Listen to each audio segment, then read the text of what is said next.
Historia mínima de Estados Unidos por Erika Pani, páginas 151 a 165. Ve América transformada. 1877-1920. Nuestra nación ha sido poblada por pioneros, y tiene por lo tanto más energía, más espíritu de empresa, más poder expansivo que ninguna otra. Theodore Roosevelt, 1901. La reconciliación entre hermanos enemistados, lo hemos visto, no fue ni fácil ni automática.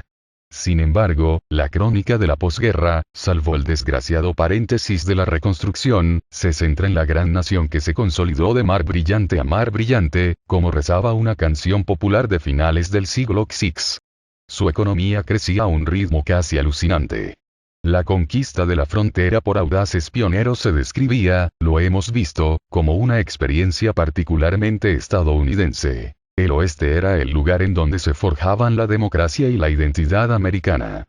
Esta última era tan poderosa que transformó a los millones de inmigrantes que hicieron de América un crisol melting pot, de nacionalidades y culturas.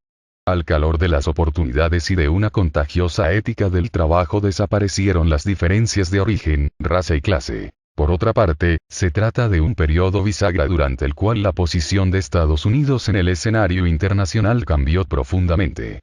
Para fines del periodo, la energía, que desde la fundación de la nación había impulsado la formación de un imperio continental, se desbordó allende las fronteras. Estados Unidos se convirtió en la potencia hegemónica en el hemisferio occidental, atribuyéndose el derecho de intervenir en las repúblicas hermanas de América Latina. Además adquirió un imperio colonial menos distinto a los europeos de lo que pretendía. Sin embargo, ya autores contemporáneos como el novelista Mark Twain denunciaron que el brillo de esta época, que el escritor de Missouri apodara burlonamente la edad chapada en oro Gilded Age, era más relumbrón que sustancia. Un grupo de célebres periodistas, apodados los mucrakers, rastrilladores de mugre, denunciaron la escandalosa concentración de la riqueza, la frivolidad de los nuevos ricos y las lacras del orden industrial. Los historiadores, Charles Beard, Carl Becker, Vernon Parrington, Frederick Jackson Turner, abandonaron los relatos optimistas del progreso de la nación para explorar sus conflictos.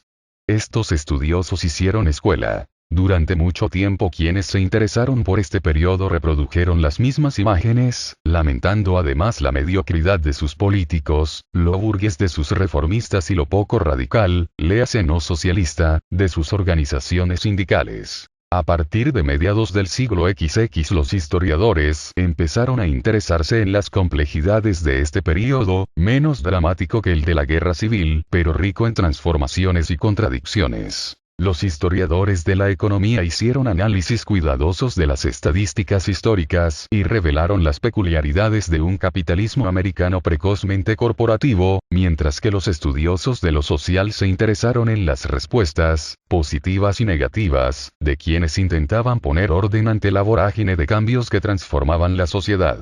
Aquellos movimientos de suspicaz descontento como el de los populistas, o los que se organizaron para obtener el sufragio femenino, para embellecer las ciudades, para asegurar el adelanto de los afroamericanos o para intimidarlos.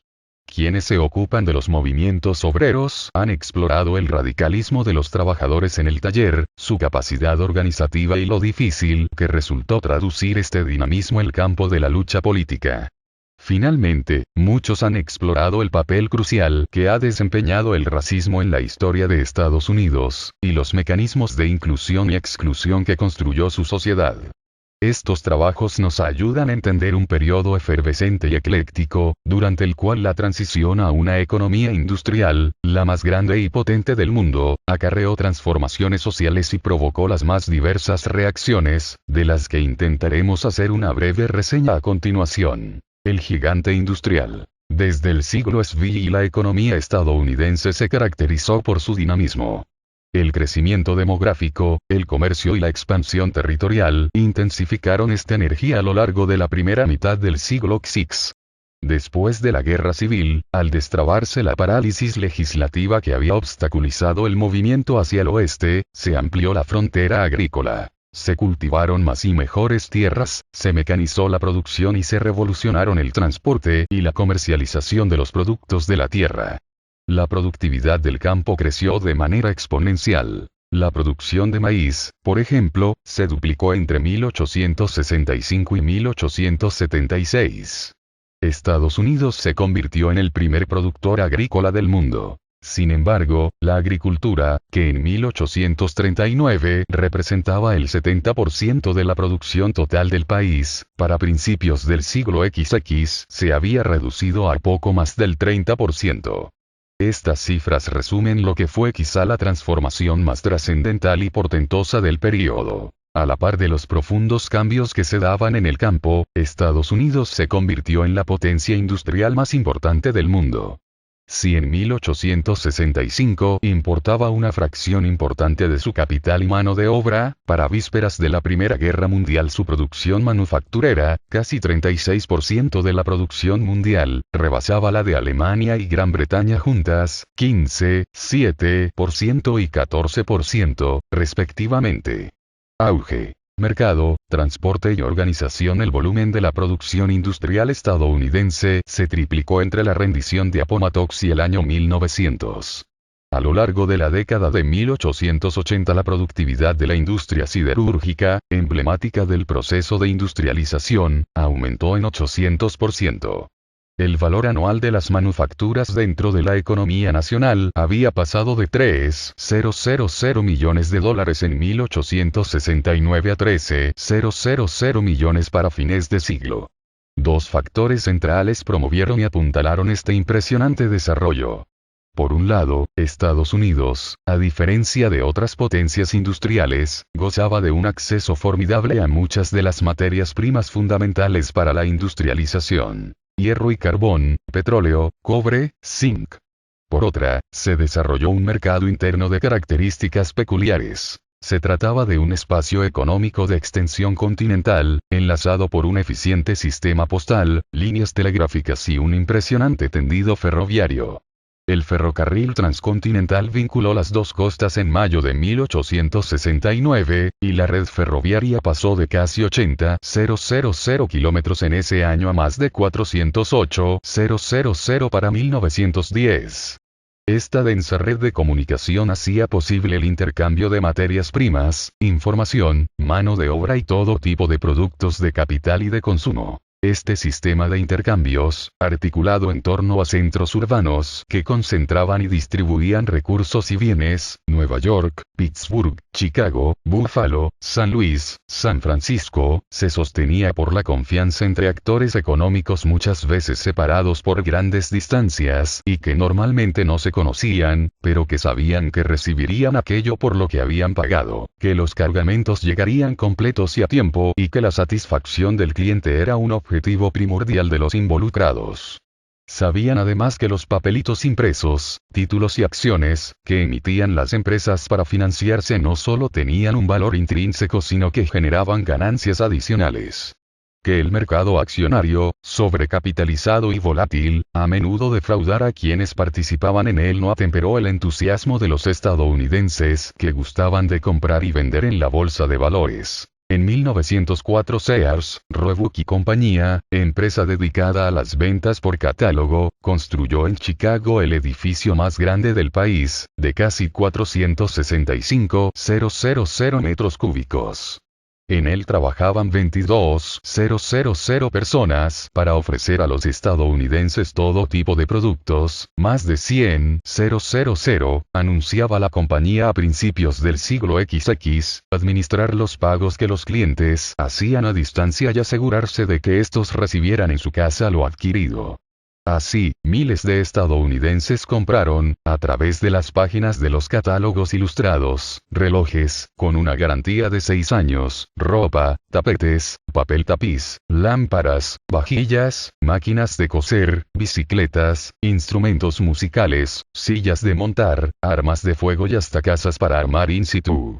El edificio al lado del río Chicago era, en muchos sentidos, emblemático del sistema económico estadounidense. Enorme y abigarrado, articulado en torno a una oferta cada vez mayor de bienes de consumo, a la confiabilidad y alcance de las redes de distribución, al servicio al cliente y a la facilidad en las transferencias financieras. El proceso de industrialización estadounidense llama la atención no solo por la velocidad y la escala con la que se llevó a cabo, sino por la organización de las empresas y la fluidez del capital. La mano visible, como la llamó Alfred Chandler, de los grandes empresarios intentó poner orden a los impulsos de un mercado inmenso, nacional y global, dinámico pero inestable, que en esta época generó varias crisis profundas. Los pánicos de 1873, 1893 y 1907. Los ferrocarriles representaron, de forma prácticamente natural, un modelo de organización a gran escala, dada su cobertura territorial, la necesidad de realizar grandes inversiones en infraestructura y el hecho de que la competencia por una misma ruta resultaba materialmente complicada y económicamente suicida. De esta manera, siguiendo el ejemplo de las compañías ferroviarias, las grandes corporaciones se esforzaron por asegurar su conservación interviniendo el mercado. Apoyándose en nuevos especialistas, gerentes, administradores e ingenieros, buscaron racionalizar la actividad productiva, hacer más eficiente la asignación de recursos y debilitar a la competencia. Para esto recurrieron a novedosos modelos de organización institucional, carteles y trust, para controlar el acceso a la materia prima, así como los costos y precios de venta. Integraron las distintas fases de la producción y se apropiaron de los canales de transporte y comercialización. Las compañías naviera y ferrocarrileras de Cornelius Vanderbilt, la Accessory Transit Company, entre otras, la New York Central and Hudson River Railroad, el imperio mediático de William Randolph Hearst, la red financiera de John Pierpont Morgan y Jacob Schiff, la siderúrgica del inmigrante escocés Andrew Carnegie, US. Steel, que en 1901 se convirtió en la primera compañía valuada en más de $1.000 millones, y la Standard Oil de John D. Rockefeller encarnaron este proceso. Sus propietarios representaban también un nuevo tipo de actor económico. El empresario ambicioso, no particularmente escrupuloso, y riquísimo. Para 1913 la fortuna de Rockefeller equivalía al 2% del Producto Interno Bruto del país. Aquellos que la prensa de denuncia apodó los varones ladrones Robert Barons, que para limpiar sus reputaciones construyeron bibliotecas y fundaron hospitales y universidades como Johns Hopkins, Chicago y Stanford, inspiraban sentimientos encontrados de admiración y odio.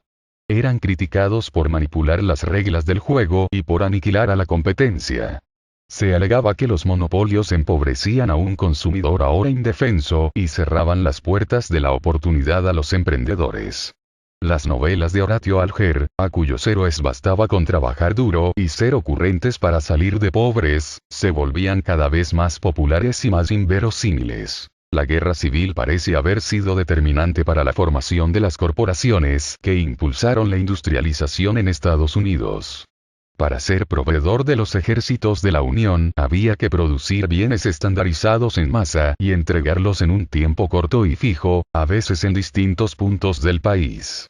Sin embargo, muchos de los elementos centrales de la transformación de la economía estadounidense en esta época, la estandarización de la mercancía, la posibilidad de almacenar y transportar grandes cantidades de producto, el recurso a la información para poder responder a los cambios en la demanda y la construcción de sistemas prácticamente virtuales de intercambio y de pago, precedieron a la guerra y tuvieron, como origen, el mundo rural. Al mediar el siglo XX los esfuerzos de los comerciantes de grano y carne del Medio Oeste, sobre todo de Chicago, para organizar, sistematizar y hacer más eficiente, y más redituable, el vínculo entre las granjas del oeste y el resto del país transformaron las formas en las que la producción agrícola se almacenaba, transportaba y comercializaba. La introducción, en la década de 1850, de los elevadores de grano, bodegas verticales, elevadas, que se llenaban mediante cubetas movidas por una cinta transportadora activada por medio del vapor, puso fin a la laboriosa faena de llenar y transportar sacos de grano. El movimiento de los cereales se volvió mucho más eficiente. Por ejemplo, embarcar un cargamento de 10,000 fanegas de trigo en San Luis, Missouri, para transportarlo por río, requería que trabajaran, durante un par de días, unos 200 trabajadores. Para 1857 los 12 elevadores de Chicago podían cargar en vagones de tren entre 6 y 8.000 fanegas por hora, y almacenar 4 millones de fanegas, lo que equivalía a más de lo que se embarcaba en los muelles de San Luis a lo largo de un año. Quizá más trascendental resultó que se extendieran recibos por el grano que, tras ser clasificado según su calidad, ingresaba a los elevadores de las ciudades del Medio Oeste, como los que se entregaron después a cambio de kilos de carne de res, mantequilla o huevo. Estos recibos podían ser redimidos, o vendidos, consolidados o intercambiados, en la lonja comercial de Chicago, lo cual escindía el vínculo físico de propiedad que unía al vendedor, el granjero, con un producto específico, como un cargamento de grano cosechado en el campo de una granja particular. Como explica William Cronon, para mediados de la década de 1860 el febril intercambio de papel que se llevaba a cabo en la lonja rebasaba con mucho aquellas transacciones que tenían que ver con la recepción y entrega de cargamentos de maíz, trigo o sorgo. Los cereales, uno de los productos básicos más antiguos, importantes y conocidos de la humanidad, se convertían en una abstracción financiera, en una unidad de valor y en objeto de especulación, parte del mundo simbólico del capital. Pasó algo similar con la carne. Antes de 1870 dominaba el mercado el puerco, que se prestaba más que la res a ser salado o ahumado, proveniente de plantas empacadoras que no funcionaban sino en invierno, cuando podía preservarse la carne.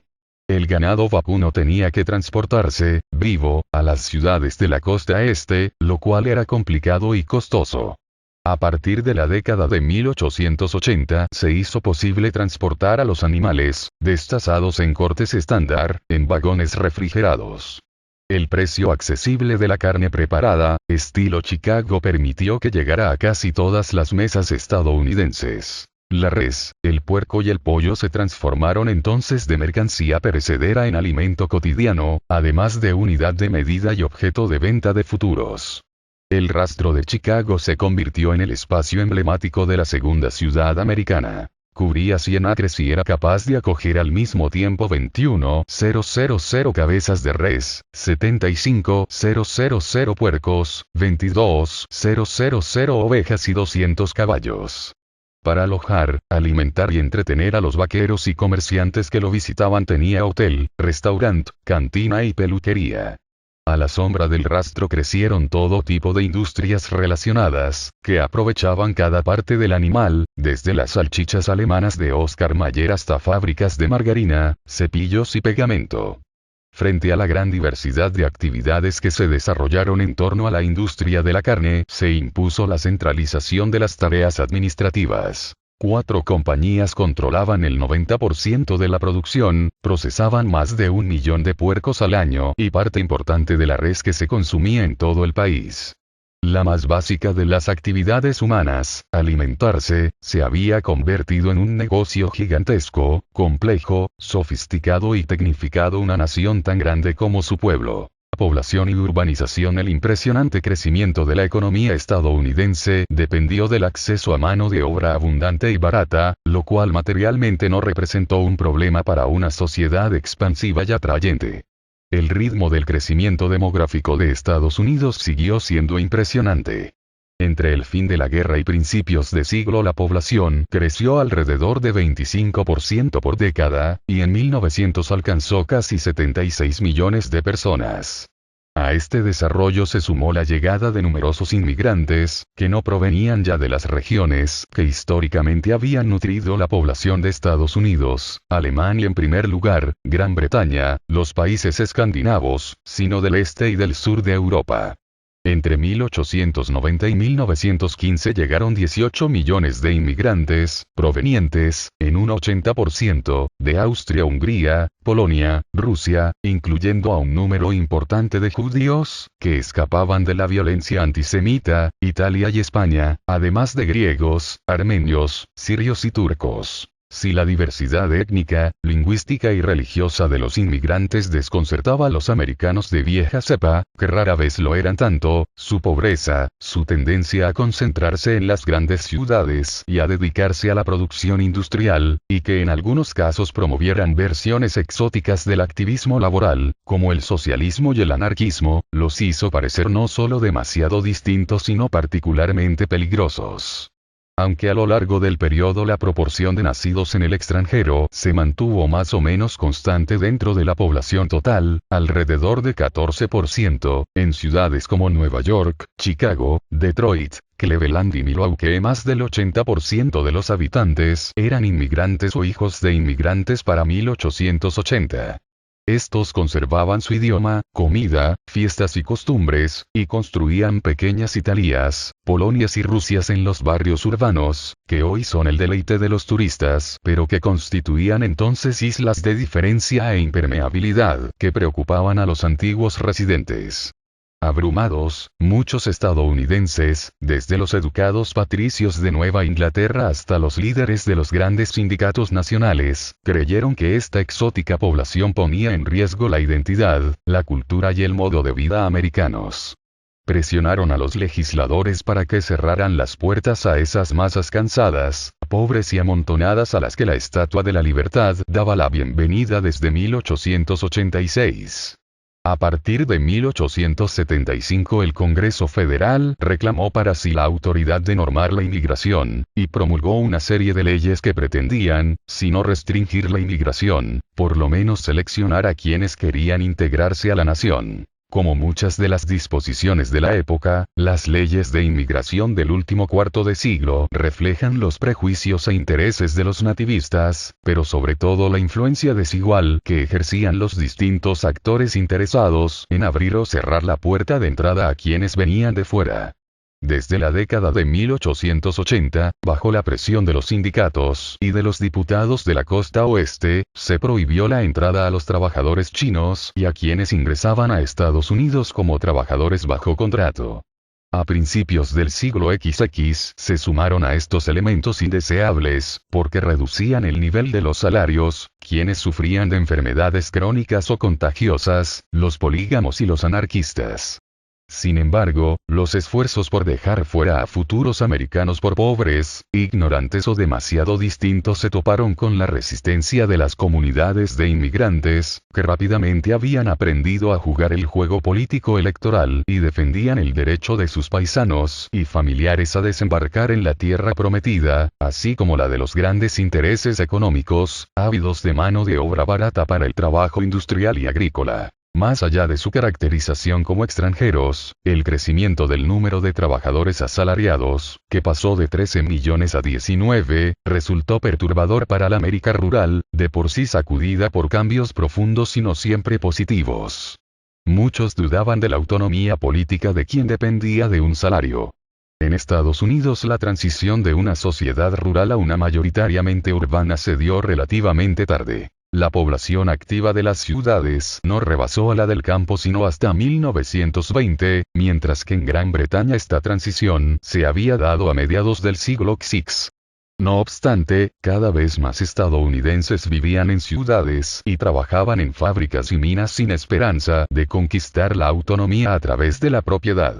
Estos cambios engendraron grandes organizaciones laborales, que por su estructura, escala, bandera y estrategia eran tan distintas de los partidos de los hombres trabajadores jacksonianos, con su alergia a los privilegios, su retórica republicana y su vocación esencialmente política, como del sindicalismo socialista europeo. Estas asociaciones de trabajadores se insertaban en un contexto de crecimiento económico y de política democrática. El mercado laboral era a un tiempo dinámico e inestable. Durante los 30 años que precedieron a la Primera Guerra Mundial los salarios en la industria subieron de forma consistente, salvo en tiempos de crisis, cuando los empleadores los recortaban de tajo, pero a la saga del costo de vida. Por otra parte, lo profundo y repentino de las crisis periódicas barría con empleos y salarios, y debilitaba el asociacionismo. Así, cuando en 1873 la economía se contrajo a la tercera parte de su tamaño, la membresía de los sindicatos en la ciudad de Nueva York se desplomó. Pasó, en 4 años, de 45.000 a 5.000 integrantes, al tiempo que desaparecía una primera organización nacional, la Unión Nacional del Trabajo, National Labor Union, fundada en 1866, para promover la jornada de 8 horas ahí donde, normalmente, se trabajaba durante, por lo menos, 10. Para hacer frente a la incertidumbre e incidir en las difíciles condiciones que caracterizaban la actividad industrial, los trabajadores estadounidenses recurrieron a la organización y a la huelga. Enfrentaban, además de la vulnerabilidad en tiempos de crisis, el desafío de unificar una fuerza laboral fracturada por el género, el nivel de calificación, el idioma y el origen. Fueron entonces los obreros calificados, hombres, blancos, nacidos en Estados Unidos, los que se convirtieron en los principales promotores de una organización laboral articulada en torno a los oficios, pero con proyección regional, estatal y nacional.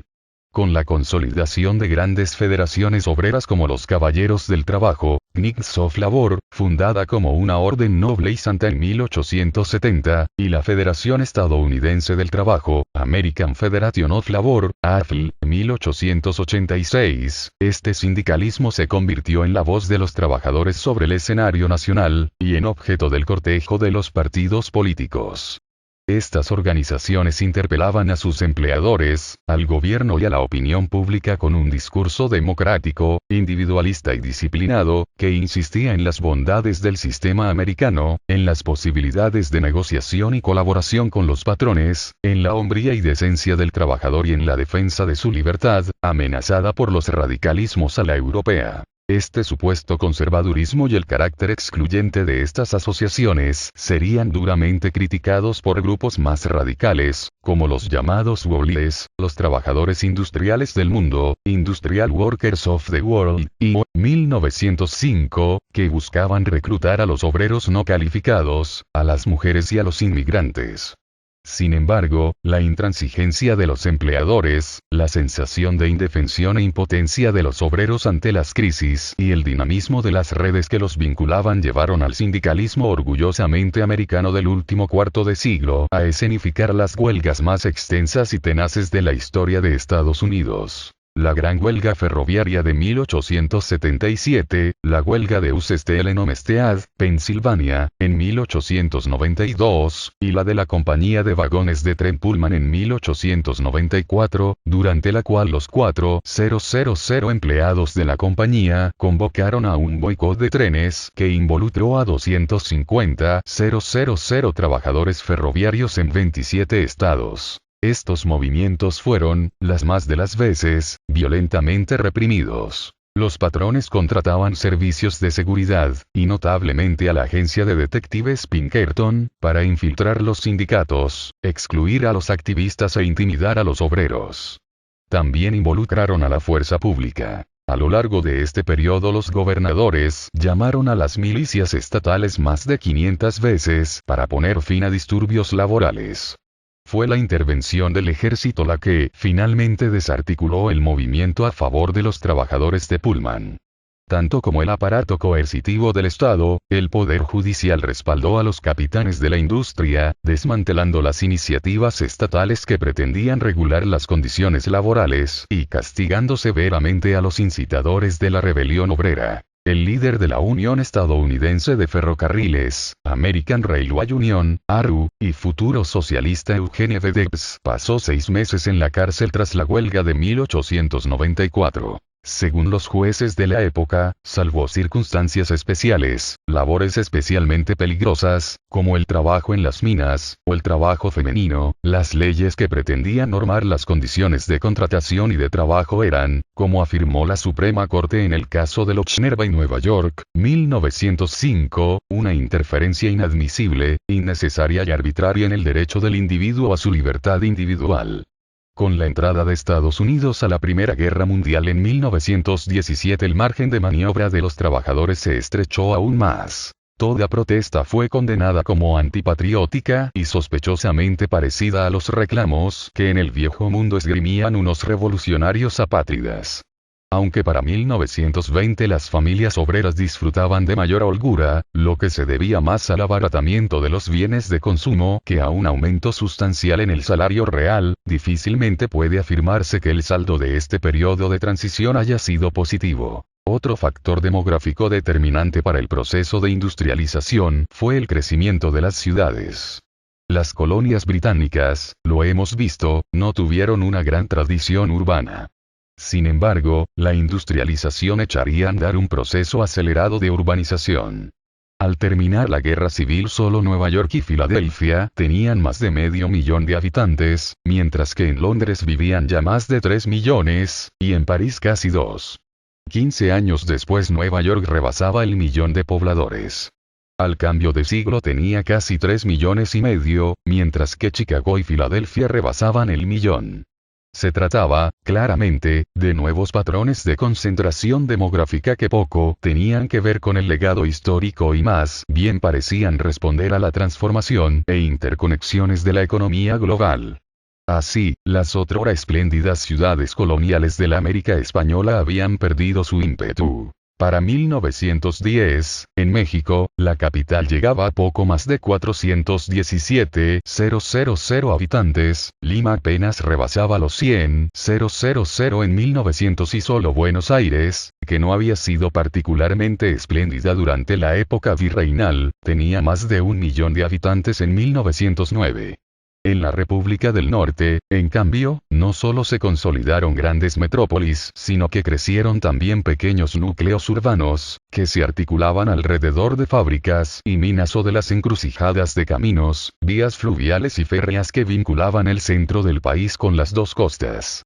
De este modo, durante las últimas décadas del siglo el número de ciudades estadounidenses de más de 100,000 habitantes pasó de 9 a 50, y de 58 a 369 las que tenían más de 25,000. El desarrollo de las ciudades sirvió de acicate al proceso de industrialización. La ciudad representaba un mercado ávido de todo tipo de bienes de consumo, desde ropa ya hecha hasta leche entregada a domicilio, y la infraestructura de la ciudad moderna, alumbrado, transporte y sistemas de aguas y de manejo colectivo de desechos, exigía una gran cantidad de insumos industriales. Asfalto y concreto, vías férreas, túneles y tuberías, acero y cableado para el suministro de gas, electricidad y agua, así como la centralización, racionalización y organización científica de su administración. Las compañías consolidadas que proveían a las ciudades de servicios que empezaban a considerarse básicos: luz eléctrica, agua corriente, recolección de basura, eran ejemplos ilustrativos del proceso de corporativización característico de la época, por su tamaño, alto nivel de capitalización, cobertura territorial, complejidad y dominio casi absoluto del mercado.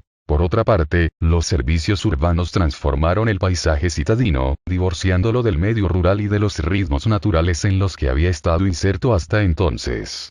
Así, al establecerse, en 1889, el servicio de tranvías eléctricos en Boston, el transporte público empezó a pautarse con horarios fijos, y desaparecieron de la ciudad los 8,000 caballos que antes aseguraban la movilidad de los bostonianos, y con ellos sus establos y su pastura. La ciudad moderna, con sus luces, incesante actividad, grandes almacenes, restaurantes y bares, y la convivencia entre una miseria sórdida y la escandalosa opulencia de los muy ricos, para quienes el sociólogo Thorstein Veblen creó la categoría de consumo conspicuo en 1899, ocupó un lugar central en el imaginario, y se convirtió en tema recurrente de la literatura. Muchos de los novelistas de la época, Theodore Dreiser, Hamlin Garland, Waldo Frank, la denunciaron como un lugar en donde se perdían los anclajes y donde el anonimato, las pasiones y las aspiraciones conducían a la corrupción. Otros, en cambio, vieron en la gran ciudad el símbolo del poderío humano sobre la naturaleza. Según el influyente arquitecto Louis H. Sullivan, diseñador de los primeros rascacielos, cuya construcción se hizo posible gracias a las estructuras de acero y a la introducción de elevadores, la ciudad era magnífica y salvaje. Una burda extravagancia. Una crudeza intoxicante. El sentido de las grandes cosas que están por hacer. Para los activistas y reformistas que se involucraron en la política municipal, la ciudad era malsana y problemática y, al mismo tiempo, un espacio de enormes posibilidades. Ahí se podía experimentar con la administración pública de los servicios, compilar estadísticas sobre la vida urbana, establecer centros comunitarios, las Settlement Houses, de las que para 1913 había 413, presentes en ciudades en todas las regiones, y generar instrumentos para la civilización de la población, como parques y bibliotecas públicas, que debían convertirse en los palacios del pueblo, tal y como las describía Charles F. Kim, arquitecto del imponente edificio de la Biblioteca Pública de Boston, inaugurado en 1895. Así, la ciudad sintetizaba las llagas y las posibilidades de una modernidad seductora y desestabilizante.